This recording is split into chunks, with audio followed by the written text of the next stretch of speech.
नमस्कार। आप सभी का स्वागत है आज की इस वीडियो में। और यूनिट 2 है लैंग्वेज अक्रॉस द करिकुलम। इस टॉपिक पर हम बात कर रहे हैं। लेसन 3 में हम आज बात करने जा रहे हैं curricular provisions and policies for language education in India. तो बड़ा इंपॉर्टेंट टॉपिक है कि लैंग्वेज की यानी भाषा की जो शिक्षा है भारत में, उसको लेकर के क्या करिकुलर प्रोविजंस हैं, प्रावधान हैं, और साथ ही साथ पॉलिसीज क्या हैं इसको लेकर के। चाहे वो न्यू एजुकेशन पॉलिसी हो, उससे पहले की नेशनल पॉलिसी ऑन एजुकेशन हो, या फिर हमारे देश के संविधान में विधान में इसको लेकर के क्या कुछ कहा गया है। तो एक ओवरव्यू जो है वो जो नेशनल अप्रोचेज हैं एंड फ्रेमवर्क्स हैं, उनको हम यहाँ पर डिस्कस करेंगे आज की इस वीडियो में। तो सबसे पहले position of language in India की अगर हम बात करें तो आप देख सकते हैं कि इंडिया एक मल्टीलिंगुअल कंट्री है। बहुत सी यहाँ पर लैंग्वेजेस जो है वो बोली जाती हैं। तो सबसे पहले हम क्लास जो कॉन्स्टिट्यूशनल क्लासिफिकेशन है उसकी बात करेंगे। तो कॉन्स्टिट्यूशनल क्लासिफिकेशन में देखिए सबसे पहले आता है कि official language of the union कौन सी है, यानी हमारा जो संघ है, भारत एक संघ है, उस संघ की जो आधिकारिक भाषा है, ऑफिशियल लैंग्वेज है, वो कौन है। तो जो हमारे संविधान का अनुच्छेद 343 आर्टिकल 343 है, वो स्पष्ट रूप से हिंदी को देवनागरी लिपि, देवनागरी स्क्रिप्ट में जो है वो official language of the union declare करता है। ये हम सबको मालूम ही है। इसके बाद इंग्लिश जो है, ऐसा शुरू में प्रावधान था कि 15 वर्षों तक कंटिन्यू करेगी to be used for official purposes alongside Hindi. Hindi के साथ साथ जो है इंग्लिश का भी यूज किया जाएगा। लेकिन समय समय पर जो ये सीमा है ये बढ़ाई जाती रही है, और आज तक ये सीमा जो है वो बढ़ रही है, और आज भी इंग्लिश जो है वो is still continuing to be used as a official language alongside Hindi. तो अगर इसके बाद हम आगे देखें कि लैंग्वेजेस जो 8th शेड्यूल है हमारा, 8वीं अनुसूची जो है हमारी, उसकी अगर हम बात करें तो ये भी एक कॉन्स्टिट्यूशनल क्लासिफिकेशन में ही आ जाता है। तो 22 ऐसी ऑफिशियल आधिकारिक अधिकृत भाषाएं हैं, जिनमें कि हिंदी, बंगाली, तमिल, तेलुगु, मराठी, उर्दू जैसी भाषाएं शामिल हैं। और ये भाषाएं जो हैं ये मतलब एंटाइटल्ड हैं, इनको कुछ विशेष प्रावधान हैं, कुछ विशेष सुविधाएं हैं इन भाषाओं को। वो ये हैं कि पार्लियामेंट्री जो प्रोसीडिंग्स हैं वो इन भाषाओं में हो सकती है। संसद की जो कार्यवाही है वो इन सभी 22 भाषाओं में मान्य होती है। इसके साथ साथ जो स्टेट के ऑफिशियल पर्पसेस होते हैं, भारत सरकार के या भारत राज्य के जो आधिकारिक जो भी उद्देश्य रहते हैं, उनमें जो है वो इन भाषाओं का प्रयोग किया जाता है। और इसके साथ साथ जो कैंडिडेट होते हैं यूपीएससी के, यूनियन पब्लिक सर्विस कमीशन के, वो कॉम्पिटिटिव एग्जाम्स में जो है वो इन लैंग्वेजेस को एज ए मीडियम बना करके जो है वो अपेयर हो सकते हैं। तो कहीं ना कहीं भारत की जो भाषाई विविधता है उसकी ओर ये संकेत है। यानी कि यदि कोई मराठी माध्यम का विद्यार्थी है तो उसे भी यूपीएससी में एक अभ्यर्थी के रूप में प्रतिभाग करने का उतना ही अधिकार है जितना अंग्रेजी के अभ्यर्थी को है। चलिए इसके बाद आगे बढ़ते हैं और बात करते हैं। आप पोजीशन ऑफ लैंग्वेजेस में कुछ आगे देखते हैं तो एजुकेशनल क्लासिफिकेशंस जो हैं वो अगर आप देखें तो आप देखेंगे इस डायग्राम पे, मैं बाद में आऊंगा इस पिक्चर में, लेकिन पहले एजुकेशनल क्लासिफिकेशन की हम बात कर लेते हैं। तो पहले जो है वो एक L1 डिनोट किया जाता है, जिससे लैंग्वेज 1 या फर्स्ट लैंग्वेज भी कहा जाता है। न्यू एजुकेशन पॉलिसी में भी इसे सेम इसी तरह से जो है वो इसका नॉमेनक्लेचर जो है वो किया गया है।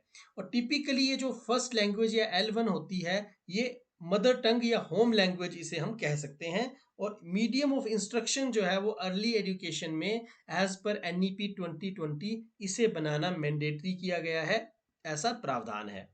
इसके बाद अगर हम सेकंड लैंग्वेज या L2 की बात करें तो वो अक्सर हिंदी या इंग्लिश होती है, जो डिपेंड करता है उस रीजन पे, पर्टिकुलर रीजन पे डिपेंड करता है। और ये जो है it is introduced as a subject and later used for instruction as well, not on earlier stages. लेकिन अब हमें ऐसा देखने में आ रहा है कि अगर हम हमारे हिमाचल प्रदेश की ही बात करें तो यहाँ पर प्राइमरी में ही जो है वो इसको इंग्लिश को जो है वो मीडियम ऑफ इंस्ट्रक्शन बना दिया गया है, which is I think against the soul of new education policy as well as the soul of Indian Constitution। ये हम देखेंगे आने वाली स्लाइड्स में भी। बट बहरहाल अभी हम इसको एज ए कॉम्पिटिटिव एग्जाम के पॉइंट ऑफ व्यू से भी देखें तो मुझे लगता है कि बहुत इंपॉर्टेंट चीज़ है कि जो इंग्लिश है वो लैंग्वेज टू के रूप में जो है वो स्थान पाती है। इवन हिंदी भी लैंग्वेज टू के रूप में स्थान पाती है उस केस में जब मदर टंग जो है वो किसी पर्टिकुलर स्टेट की हिंदी और इंग्लिश के अलावा कोई तीसरी होती है तब। चलिए आगे चलते हैं और लैंग्वेज थर्ड यानी कि जिसे L3 कहा जाता है वो कोई भी जो है आधुनिक भारतीय भाषा या विदेशी भाषा हो सकती है। ठीक है। और ये जो है ये थ्री लैंग्वेज फॉर्मूला को प्रमोट करने का ही एक एक पार्ट है जिससे कि भारत की मल्टीलिंगुअलिज्म बहुभाषावाद को या बहुभाषा विविधता को जो बढ़ावा दिया जा सके। अब इसमें देखिए एक यहाँ पर इन्फोग्राफिक यहाँ पर मैंने इंसर्ट करके रखा है। भारत का जो एक मैप है वो यहाँ पर है और साथ साथ इसमें नंबरिंग की गई है कोडिंग, और आप देख सकते हैं कि कौन से पर्टिकुलर रीजन में कौन से स्टेट में जो है वो कौन सी लैंग्वेज जो है वो बोली जाती है। इसके बाद यहाँ ये भी बताया गया है जैसा मैं पहले भी कहा कि दो ऑफिशियल लैंग्वेजेस हैं, हिंदी मेन है और इंग्लिश को अलोंग साइड कंटिन्यू करने की बात की गई थी जो स्टिल कंटिन्यू कर रही है। और इसके साथ साथ 22 हमारी ऐसी जो शेड्यूल्ड लैंग्वेजेस हैं जिसका कि मैंने पीछे आपके साथ जिक्र भी किया। और जो मोस्ट ऑफ द लैंग्वेजेस है भारत की वो दो भाषाई परिवारों से संबंध रखती हैं, एक इंडो आर्यन परिवार और एक द्रविड़न परिवार। जो साउथ की मैक्सिमम हमारी लैंग्वेजेस हैं वो द्रविडियन हैं और जो नॉर्थ में बोली जाती हैं वो इंडो आर्यन है जिनकी परसेंटेज जो है वो लगभग लगभग अगर हम अप्रोक्स में बात करें तो 79% के करीब बैठती है। इसी तरीके से ऑस्ट्रो एशियाटिक, सिनो तिब्बतियन, ताई कारियाई ये लैंग्वेजेस भी जो है वो लगभग 2% के करीब जो है वो शेयर होल्ड करती हैं। तो आप देख सकते हैं कि कितनी विविधता है भारत में, है ना। तो इतनी सारी विविधता वाले देश में मुझे लगता है किसी भाषा को जीवित रहने का पूरा अधिकार है, चाहे वो हिंदी हो, अंग्रेजी हो या कोई भी और हो। तो हमें सिर्फ अंग्रेजी का जो वर्चस्व है उसकी तरफ आगे नहीं बढ़ना चाहिए, हमें सभी भाषाओं को एक साथ लेकर के चलना चाहिए क्योंकि आज के समय में लड़ाई ही पहचान की है। इसके बाद आगे बढ़ते हैं, कॉन्स्टिट्यूशनल प्रोविजंस की हम बात करेंगे जो कि मेनली आर्टिकल 343 से 351 के अंतर्गत के दरमियान जो है वो बताए गए हैं और इसमें official language of the union की बात की गई है। तो सबसे पहले आर्टिकल 43 जैसा कि मैंने पहले कहा ये बताता है कि Hindi in Devanagari script is the official language of the union, कि हिंदी जो है वो देवनागरी स्क्रिप्ट में जो है वो ऑफिशियल लैंग्वेज होगी भारतीय संघ की। 344 आर्टिकल बोलता है कि constitution of a commission to recommend and the progressive use of Hindi and restrict English। देखिए यहाँ पर स्पष्ट रूप से कहा गया है कि एक कमीशन जो है वो कॉन्स्टिट्यूट किया जाएगा जो रेकमेंड करेगा कि कैसे प्रोग्रेसिव यूज जो है वो हिंदी का हो सकता है और अंग्रेजी भाषा के यूज को या अंग्रेजी भाषा का जो एक स्टेटस है as a official language alongside Hindi उसको रिस्ट्रिक्ट कैसे किया जा सकता है, इसकी बात यहाँ पर की गई है। Article 345 again states that states can adopt their own official languages. जैसे अगर हम हिमाचल प्रदेश की बात करें तो देखिए यहाँ पर दो ऑफिशियल लैंग्वेजेस हैं, पहली हिंदी है और दूसरी जो वो संस्कृत है। लेकिन बावजूद इसके आप देख सकते हैं आयरनी क्या है हिमाचल प्रदेश में एट एट प्रेजेंट कि यहाँ पर इंग्लिश जो है वो प्राइमरी में, नॉट एट लेटर और upper secondary stages, it is I am talking about primary education. Primary education में जो है वो इसको मीडियम ऑफ इंस्ट्रक्शन बनाया गया है। तो ये थोड़ा सा आप देख सकते हैं कि संवैधानिक रूप से भी जो कहीं ना कहीं थोड़ा सा इसमें मुझे जो आप बात जो है उसको समझ पा रहे होंगे। नेक्स्ट अगर आप देखें आर्टिकल 346 और 347 की अगर हम बात करें तो इसमें यूज ऑफ इंग्लिश और regional languages for communication between state and union की बात की गई है कि यानी कि जो राज्य हैं वो आपस में कैसे बात करेंगे या राज्य केंद्र शासित प्रदेशों के साथ बात कैसे करेंगे या केंद्र शासित प्रदेश और राज्यों के बीच आपस में पत्राचार कैसे होगा। तो इसमें ये छूट दी गई है कि जो हिंदी स्पीकिंग है वो आपस में हिंदी में बात कर सकते हैं, इंग्लिश वाले इंग्लिश में बात कर सकते हैं और बाकी अपनी क्षेत्रीय भाषा में यदि पत्राचार करने के इच्छुक हैं तो उसके लिए भी वो स्वतंत्र हैं। तो अब हम आगे बढ़ते हैं और आर्टिकल 350 की बात करते हैं जिसमें ये कहा गया है कि right to submit representation in any language used in the union और स्टेट, यानी कोई भी प्रतिनिधित्व यदि अपना सबमिट करना है तो वो किसी भी लैंग्वेज में जो उस पर्टिकुलर यूनियन और स्टेट में बोली जाती है उसमें सबमिट किया जा सकता है, ऐसा अधिकार है। आर्टिकल 351 की हम बात करें, इसमें एक आर्टिकल और है बहुत इंपॉर्टेंट 350A, जिसकी हम अगली स्लाइड में बात करेंगे। 351 की अगर हम बात करें तो इसमें साफ कहा गया है कि duty of union to promote the spread and development of Hindi, यानी कि इन सभी आर्टिकल्स में से लगभग लगभग हर आर्टिकल जो है वो हिंदी की प्रभुता को या हिंदी के प्रचार प्रसार को लेकर के स्पष्ट निर्देश देता है। लेकिन बावजूद उसके हिंदी की आज हमारे देश में क्या स्थिति है, ये हमारे सामने है, ये किसी से छुपा हुआ नहीं है। It is not a hidden fact that Hindi is still struggling and English is still flourishing. So I think despite of the fact that there are so many constitutional provisions to safeguard the promotion or the spread of Hindi, still Hindi is lagging behind. So our policy makers are really need to think over this, कि उन्हें कि अगर primary education में ही English जो है वो medium बन रहा है, तो आने वाले समय में सोचा जा सकता है कि हिंदी का स्थान क्या होगा। अब कॉन्स्टिट्यूशन प्रोविजंस में आगे मैंने जैसा कि बात की थी कि 350A आर्टिकल जो है वो एक बचता है, जिसमें इंस्ट्रक्शन इन मदर टंग की बात की गई है। अगेन एक डेडिकेटेड आर्टिकल है इंडियन कॉन्स्टिट्यूशन में, जो ये बताता है, ये डायरेक्ट करता है कि हर स्टेट जो है वो लोकल अथॉरिटी में प्रोवाइड करवाएगा facilities for instruction in mother tongue at the primary stage of education for children belonging to linguistic minority groups. अब यहाँ पर देखने वाली बात है कि हिमाचल प्रदेश में भले ही हमारी आंचलिक भाषा पहाड़ी हो, लेकिन पहाड़ी को वर्तमान समय में कोई विशेष दर्जा प्राप्त नहीं है, वो हमारी संविधान की अनुसूची में सूचीबद्ध नहीं है। तो ऐसे में हिंदी जो है वो कहीं ना कहीं एक मातृभाषा का जो स्थान है वो हिमाचल प्रदेश में रखती है, एक राजभाषा का, स्टेट की हमारी हिंदी लैंग्वेज है, डिस्पाइट ऑफ द फैक्ट जो इंस्ट्रक्शंस हैं प्राइमरी में वो जो है वो हिंदी में ना होकर के इंग्लिश में हो रही हैं। तो ये थोड़ा सा एक आयरनी अपने आप में, विडंबना है।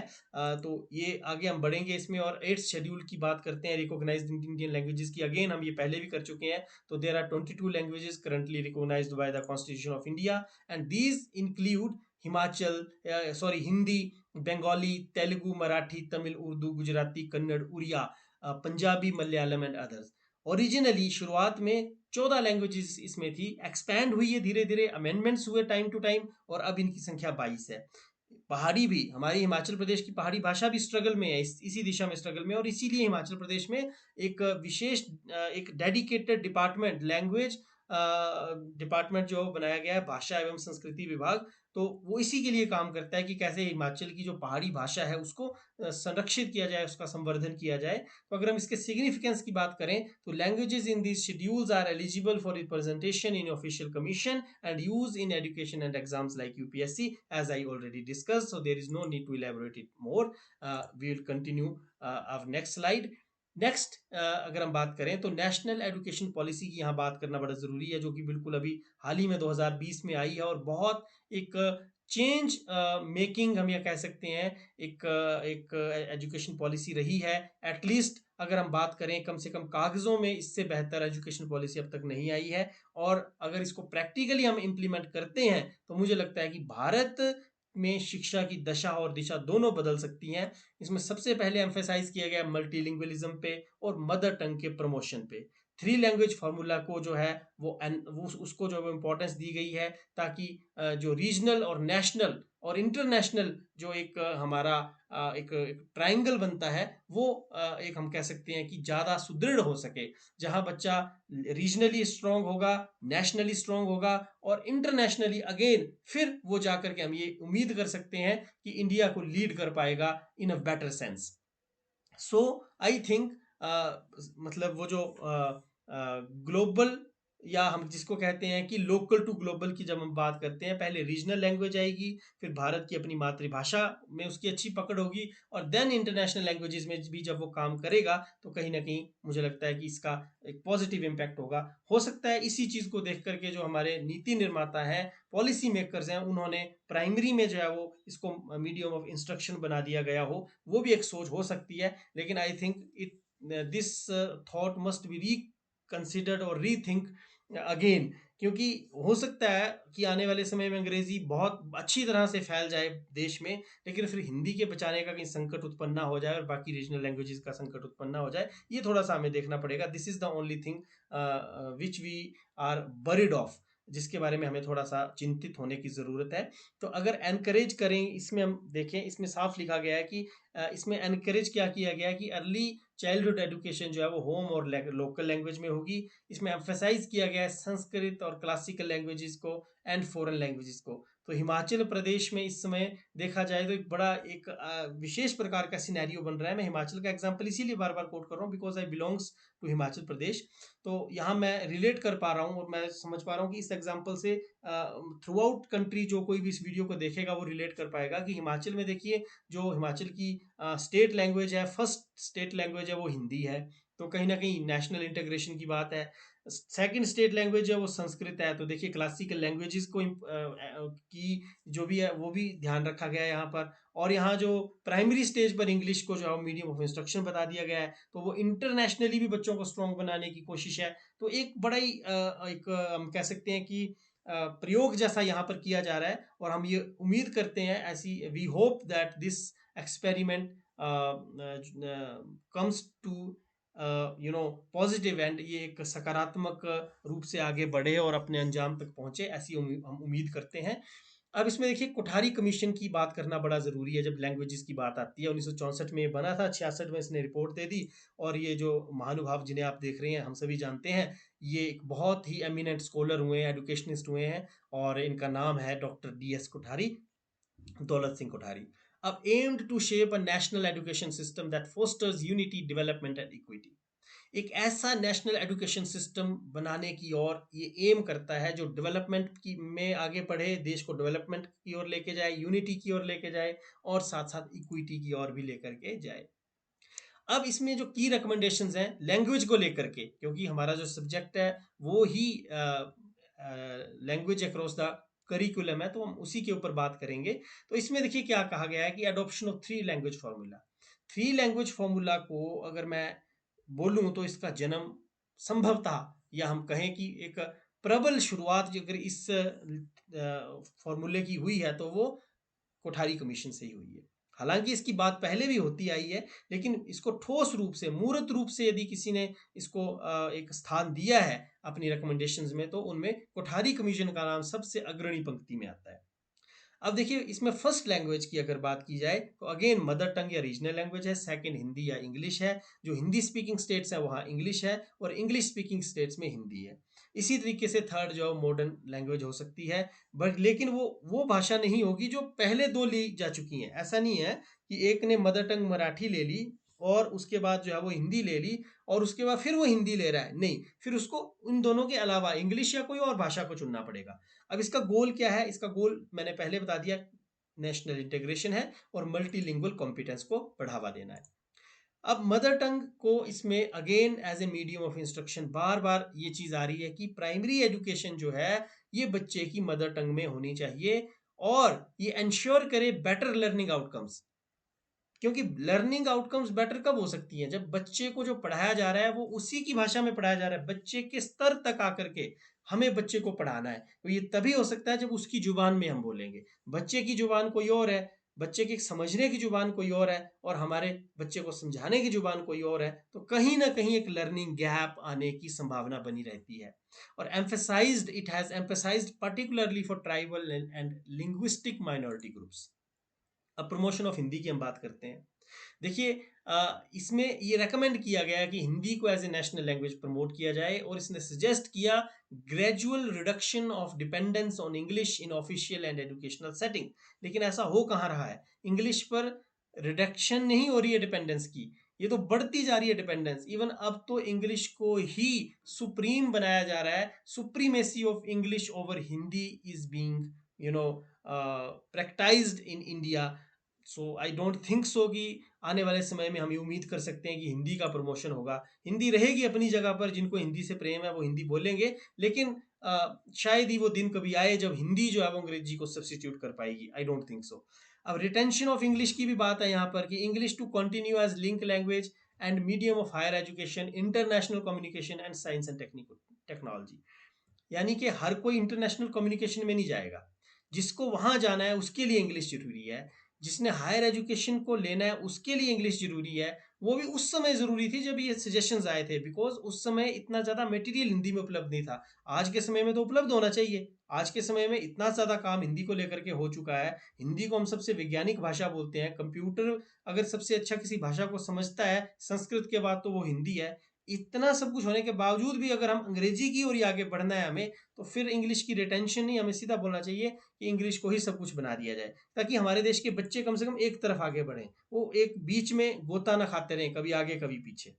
अब इसमें नेक्स्ट है कि सपोर्ट की जाएगी क्लासिकल और मॉडर्न इंडियन लैंग्वेजेस को। तो ये हम सोच सकते हैं कि इसमें कहा गया था उस समय कि संस्कृत को प्रिजर्व करना है, उसको सीखना है, क्योंकि ये क्लासिकल लैंग्वेज है इंडिया की, और other classical languages, regional languages को डेवलप करना है, स्टैंडर्डाइजेशन करनी है, उनकी लिटरेरी एफर्ट्स उसको लेकर के करने हैं। लेकिन फिर वही बात है कि अगर हम हिंदी को ही नहीं बचा पा रहे हैं जो ऑलरेडी डेवलप्ड है, तो वो भाषाएं जो डेवलप ही नहीं है उनको बचाने का बात करना या उनको बचाने की सोचना, थोड़ा सा मुझे लगता है कि ये बेमानी सी लगती है। It seems to be you know impossible sort of thing कि हम जो पहले से डेवलप्ड है, हिंदी है जिसको डेवलप करना इजी है, उसको हम कहीं ना कहीं पीछे कर रहे हैं, और हम सोच रहे हैं कि संस्कृत आगे बढ़ जाएगी। पहले हिंदी को बढ़ाना पड़ेगा, उसके बाद कहीं ना कहीं हम संस्कृत, क्योंकि उनकी लिपि सेम है, एटलीस्ट देवनागरी है। लेकिन अगर हम प्रमोशन ही इंग्लिश की कर रहे हैं, तो फिर थोड़ा सा ये एक मुझे लगता है कि रिकमेंडेशंस जो पीछे की गई हैं सारी, या तो इनको ना मानने का एक दौर आ गया है, या इस तरह की कोई चीज़ है। अगेन जो थ्री लैंग्वेज फॉर्मूला हमने पढ़ा बड़ा इंपॉर्टेंट है, उसको थोड़ा सा समराइज कर लेते हैं। First language mother tongue, second language कोई इंडियन लैंग्वेज, और थर्ड आ गई कोई मॉडर्न लैंग्वेज, जैसे इंग्लिश है या हिंदी है, बट इन वो नहीं होनी चाहिए जो पहले ली गई है। जैसे ये मैंने बता दिया 1968 में जो है वो इंट्रोड्यूस हुआ था। उसके बाद रीअफर्म कब हुआ, 1986 की पॉलिसी में और 20 की पॉलिसी में। फर्स्ट लैंग्वेज इसमें मदर टंग को कहा गया है, सेकंड इंग्लिश और हिंदी को, और थर्ड मॉडर्न लैंग्वेज, इन पहले वाली दो को कोई छोड़कर। अब ये एनकरेज करता है नेशनल इंटीग्रेशन और लिंग्विस्टिक हार्मोनी को। तो मुझे लगता है कि सबसे बेस्ट फॉर्मूला यही है भारत की स्थिति में, क्योंकि भारत का जो मल्टी लिंग्विलिज्म है वो कहीं ना कहीं किसी एक लैंग्वेज की सुप्रीमेसी की वकालत कर ही नहीं सकता, क्योंकि भारत में भाषाई विविधता है। नॉर्थ कुछ और भाषा में कंफर्टेबल है, साउथ किसी और भाषा में कंफर्टेबल है, कोई और पर्टिकुलर स्टेट किसी और भाषा में कंफर्टेबल है। तो हमें उन्हें उनके कंफर्ट जोन से बाहर नहीं निकालना है, और अगर निकालना भी है तो सिर्फ और सिर्फ लर्निंग के पर्पज से निकालना है। फोर्सफुली हमें उन्हें उनके ऊपर कोई भाषा थोपने की, मुझे लगता है कि भारत जैसे देश में तो कोई ज़रूरत नहीं दिखाई देती है। अब हम बात करते हैं national policy of on education 1986, क्योंकि इसने लैंग्वेज एजुकेशन को लेकर बहुत से, एक तरह से हम कह सकते हैं कि प्रोविजंस किए हैं, बहुत सी बातें इसमें की गई हैं। और एक छोटा सा अगर हम बात करें तो देखिए 1964 में एजुकेशन कमीशन आया जो 66 में ख़त्म हुआ। उसके बाद एनईपी 1968 की हमने बात की, इसने रेकमेंड किया थ्री लैंग्वेज फार्मूला, और यहाँ जा कर के फिर वो कहीं ना कहीं उसमें शेप में आया, और अगेन 1986 में उसको रीअफर्म किया गया, उसको थोड़ा सा और उसमें जोर डाला गया। नाइन प्रोग्राम ऑफ एक्शन जिसको हम कह सकते हैं पीओ 1992 में आया, और फिर उसका जो है एनईपी नेशनल एजुकेशन पॉलिसी 2020 है, जिसका हम पीछे थोड़ा सा जिस्ट हम देख चुके हैं। अब इसमें 86 की पॉलिसी में देखिए अगेन एम्फेसाइज किया गया मल्टीलिंग्विज्म को लेकर। थ्री लैंग्वेज फॉर्मूला की बात की गई है, मदर टंग की बात की गई, हिंदी इंग्लिश की बात की गई है, और any other Indian foreign language की बात की गई।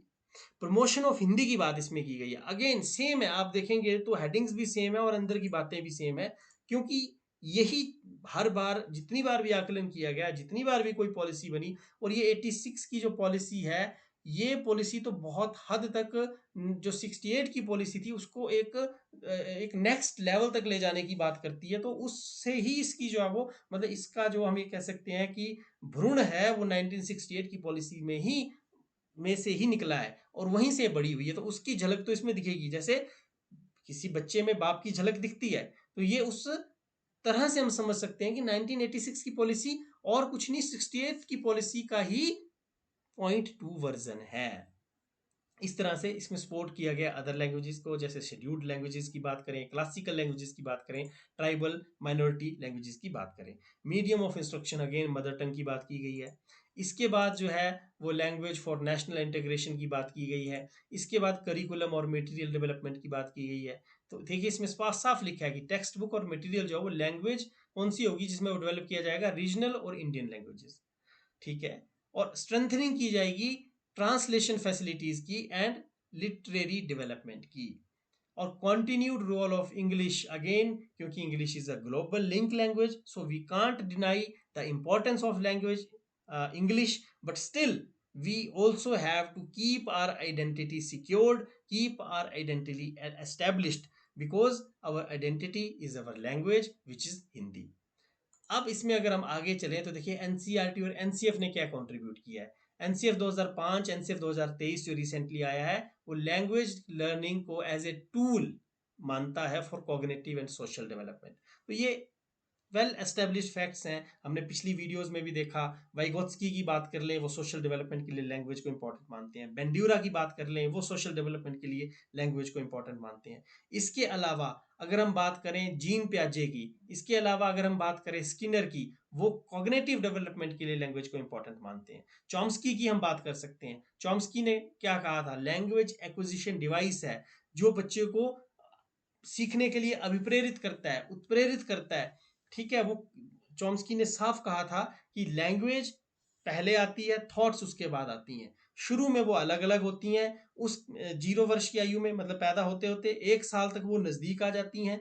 ठीक है, 2 साल की आयु में वो एक दूसरे को ओवरलैप करते हैं, मतलब थॉट और लैंग्वेज एक दूसरे को ओवरलैप करते हैं। और 3 वर्ष की आयु में ये तीन दोनों एक बन जाते हैं, इनमें कोई विशेष डिफरेंस हम ढूंढ नहीं सकते।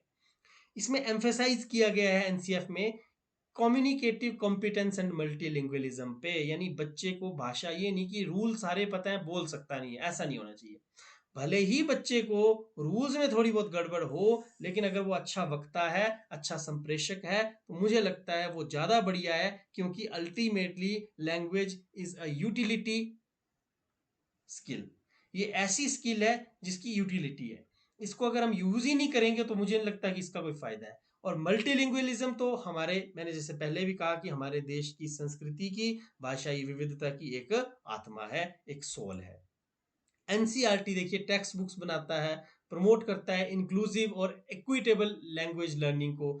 दोनों भाषाओं में जो है वो अपनी जो टेक्स्ट बुक्स हैं उनको जो है वो प्रिंट करता है, so that multilingualism can be ensured. अब मीडियम ऑफ इंस्ट्रक्शन की हम बात कर लेते हैं। देखिए एनईपी ने, अगेन मैं फिर से बता दूं, preferable use of mother tongue और local language up to grade 5 की बात की है, supported by research on better learning outcomes in home language. उसमें रिसर्चेस की बात की गई हैं जो सपोर्ट करती हैं कि भाई बेटर लर्निंग आउटकम्स कब अचीव होते हैं, जब हम होम लैंग्वेज में पढ़ाते हैं। ग्रेजुअल शिफ्ट की बात की गई है बाइलिंगुअलिज्म को और मल्टीलिंगुअलिज्म को। यहाँ अंग्रेजी की सुप्रीमेसी की कोई बात नहीं है। ऐसा बिल्कुल भी नहीं कहा गया है कि आप हिंदी पढ़ाओ पढ़ाओ पढ़ाओ और एकदम से फिर आपने पहुंचना कहा है अंग्रेज बनना है, ऐसा बिल्कुल भी नहीं कहा गया है। यहाँ ये स्पष्ट रूप से कहा गया है कि ग्रेजुअल शिफ्ट जो होगा वो बाइलिंगुअलिज्म की ओर होगा या मल्टीलिंगुअलिज्म की ओर होगा। बच्चा हिंदी के साथ साथ, हिंदी में तो पकड़ होगी होगी, वो तो उसकी मातृभाषा है, लेकिन अंग्रेजी को भी सीखेगा। जिन राज्यों में अंग्रेजी मातृभाषा है वहां हिंदी सीखने की ओर प्रयास किया जाना चाहिए, थोड़ा बहुत, जैसे हमारे यहाँ इंग्लिश के लिए होता है। और इससे क्या होगा ना, एक कल्चरल हारमोनी, लिंग्विस्टिक हारमोनी हमें देखने को मिलेगी।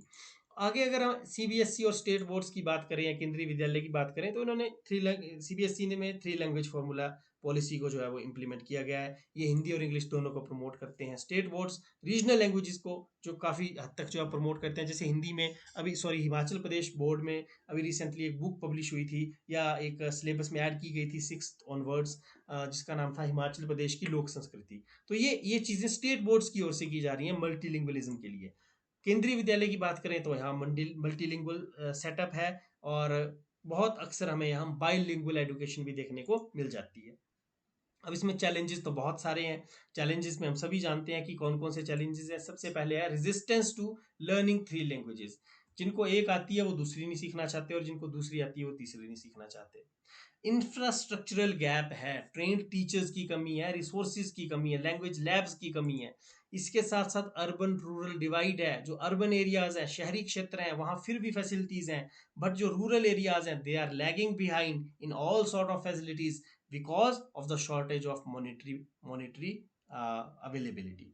देन अगेन लैंग्वेज हायरार्की की अगर हम बात करें, वो भी इंग्लिश का डोमिनेंस ओवर रीजनल लैंग्वेजेस पहले से ही था, और अब ये और ज़्यादा बढ़ाया जा रहा है। तो हम ये मान सकते हैं कि आने वाले समय में जो 3 लैंग्वेज फॉर्मूला है वो कहीं ना कहीं उसका इम्प्लीमेंटेशन और ज़्यादा टफ होने की भी संभावना देखने को मिल रही है। अब अगर हम गवर्नमेंट स्कीम्स और इनिशिएटिव्स की बात करें तो देखिए एक भारत श्रेष्ठ भारत करके बहुत बढ़िया इनिशिएटिव कल्चरल और लिंग्विस्टिक एक्सचेंज के लिए चलाया गया है। इसके साथ साथ भाषा संगम करके एक इनिशिएटिव चलाया गया है।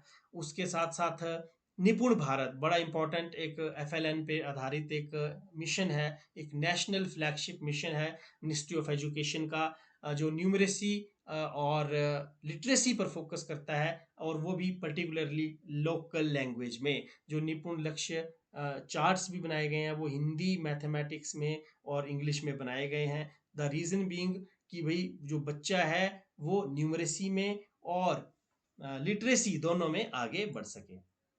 अब फ्यूचर की बात कर लेते हैं कि फ्यूचर डायरेक्शंस क्या हो सकती हैं। तो देखिए, टीचर्स की training in multilingual education is very much important. Tech based support for language learning is again very important, and emphasis on local context in curriculum design. और करिकुलम के साथ साथ इंस्ट्रक्शन में भी अब तो ज़रूरत हो गई है। कहीं ना कहीं एक गैप हमें देखने को मिल रहा है। हमारी पॉलिसीज़ कुछ बोल रही हैं, हमारे करिकुलम फ्रेमवर्क्स कुछ बोल रहे हैं, हमारी कॉन्स्टिट्यूशनल प्रोविजंस कुछ बोल रहे हैं, और धरातल में हमें कुछ और ही देखने को मिल रहा है। तो ये थोड़ा सा इसमें बैलेंस बिठाना बहुत ज़रूरी है। इंग्लिश का एक प्रोमिनेंट प्लेस होना चाहिए, इंग्लिश का एक एक एक इम्पॉर्टेंट प्लेस होना चाहिए, but it should not be at the cost of Hindi. ये हिंदी के कोस्ट पे नहीं होना चाहिए। ऐसा ना हो कि इंग्लिश की सुप्रीमेसी बन जाए, डोमिनेंस हो जाए। तो ये भी हमें ध्यान रखना है, और इक्विटी थ्रू लैंग्वेज इंक्लूजन भी हमें प्रमोट करना है। अब कंक्लूजन में अगर हम कहें तो यही बोल सकते हैं कि India's policy aims at inclusion, diversity and national unity. NEP 2020 marks a paradigm shift in language education. Effective implementation is key to achieving linguistic justice, जिसकी हम अगेन बार बार बात करते हैं कि वो बच्चा जो जिला चंबा के एक दूरस्थ कॉर्नर में बैठा हुआ है, जिसके घर में हिंदी भी अच्छे से नहीं बोली जाती है, समझी जाती, उनको यदि हम अंग्रेजी भाषा जो है वो संप्रेषण का माध्यम बना देंगे, अंग्रेजी को एक विषय के रूप में डालना, अंग्रेजी पर बाकी तरह से एम्फेसाइज करना बहुत बढ़िया है, वो होना चाहिए, लेकिन उसको माध्यम भाषा का, अधिगम का माध्यम नहीं बनाना चाहिए तब तक जब तक हमारा रूरल अर्बन डिवाइड, जब तक हमारा टेक्नोलॉजिकल डिवाइड, जब तक हमारा लिटरेसी डिवाइड फिलअप नहीं हो जाता, या उसको लेकर के कोई ठोस जो रणनीतियां हैं वो नहीं अपनाई जाती और उनके रिजल्ट सामने नहीं आ जाते हैं। ये बड़ा इंपॉर्टेंट है हमारे लिए। तो कुछ रेफरेंसेस हैं जो मैंने इसके लिए लिए हैं। कॉन्स्टिट्यूशन ऑफ इंडिया, NCF की बात इसमें की है, NEP से कुछ रेफरेंसेस लिए हैं, NCERT CBSE की गाइडलाइंस से रेफरेंसेस लिए हैं, MHRD की रिपोर्ट के रेफरेंसेस हैं, CODE centre for open and distance learning HPU की बुक्स को इसमें देखा गया है। स्पेशली जो हमारी language across the curriculum book है उसका इसमें यूज़ किया गया है, और कुछ वेबसाइट से भी कुछ मटेरियल को और पिक्चर्स को सर्च किया गया है। सो ये कुछ रेफरेंसेस थी जिसको मैंने यहाँ पर कोट किया है। And now at last we have some home taking message which is the best view comes after the hardest climb. अब क्योंकि हमें अंग्रेजी सीखनी ही है तो यही मैसेज दिया जा सकता है कि अंग्रेजी को सीखने में भले ही हमें कुछ एक ये हमारे लिए एक हार्ड क्लाइम की तरह ही है ना, कठिन चढ़ाई की तरह ही है, बट इस चढ़ाई को जब हम चढ़ेंगे तो होपफुली हमें कोई अच्छा जो व्यू है वो देखने को मिलेगा। But again I do hope that this view do not comes at the cost of Hindi and other regional languages which are very dear to all of us. So that is all from my side. I hope कि ये video आपको interesting लगी होगी, अच्छी लगी होगी आपके exam के प्रिपरेशन पॉइंट ऑफ व्यू से, और ऐसे भी ओवरऑल इनसाइट जो है being a practitioner of education, I think आपको ये पसंद आई होगी। अगर आपको पसंद आई है तो आप शेयर, लाइक, सब्सक्राइब जो आपका मन करे वो कर सकते हैं। Thank you so much. फिर मिलेंगे आपसे किसी और वीडियो में। नमस्कार, धन्यवाद, जय हिंद।